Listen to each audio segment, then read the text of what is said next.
Hey everyone, Brayden here, coming to you with a breaking Disney news update as the longtime entrance area to the Monsters, Inc. laugh floor is being torn down as we speak. Disney has already removed the sign for the Monsters, Inc. laugh floor, tore that down, and is now working on taking down the structure itself that the sign was on, which will soon be no more. Tomorrowland got this structure as well as its current look during its major overhaul in 1994. Previous to then, Tomorrowland sported the original Disneyland retrofuturistic design with the clean look and all these spires all over the land. There even used to be those fountains you'd see as you entered the land. I think a lot of times with the wind, they'd spray all over guests, so eventually they turned those off and made it into a mosaic. I always wished I could have been there when Tomorrowland looked like that. It looked like a lot of fun, but that all changed in 1994 as Disney, inspired by what they had recently done with Tomorrowland in Disneyland Paris, known as Discoveryland, began moving away from the clean geometric Tomorrowland look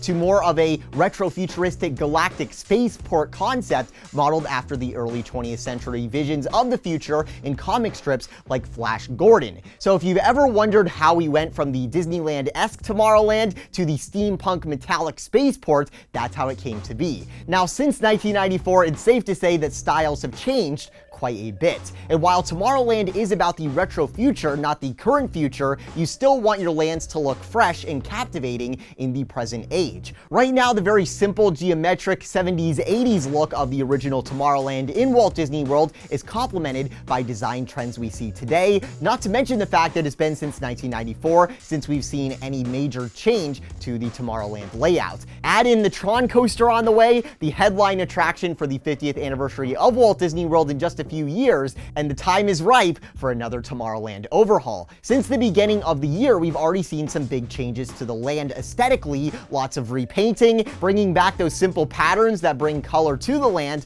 complementing the new clean look of some of the other parts of the land, all of that helping blend the future Tron attraction into the land and make the whole land a fresh retro future look. Where we still have the metallic steampunk design in full force is when you're entering Tomorrowland, where one of the first things you see is the cylindrical structure protruding from the Monsters, Inc. laugh floor side with the sign on it directing you to the attraction. Looking back to the original Tomorrowland, that pathway into the land was a consistent one, where you could see all the way down to the People Mover. You could see the People Mover going down on both sides all the way to Astro Orbiter. It's very symmetrical. With the Galactic Spaceport overhaul in 94, Disney wanted the area to look a bit more chaotic and fun, leading to this big structure by the Monsters, Inc. laugh floor side, where the Monsters, Inc. laugh floor sign has been featured for many years. Now with the steampunk design exiting, so is this towering structure that has been in Tomorrowland for the last 24 years. And then of course we have the rumors about the Monsters, Inc. laugh floor itself. Is the attraction ever going to move to Hollywood Studios for a Monsters, Inc. mini-land? We still don't know, and if it did, what would Disney put in this newfound space in Tomorrowland down the road? Those are all great questions we don't have answers to just yet. Let me know if you guys think the laugh floor should stay or if it should move to Hollywood Studios. What you think about the idea of a Monsters, Inc. mini-land in Hollywood Studios? I think that'd be a great addition. I'm interested to see what will change next with Tomorrowland. We're looking at the People Mover covering, especially along the entrance path. You still have all those metallic steampunk elements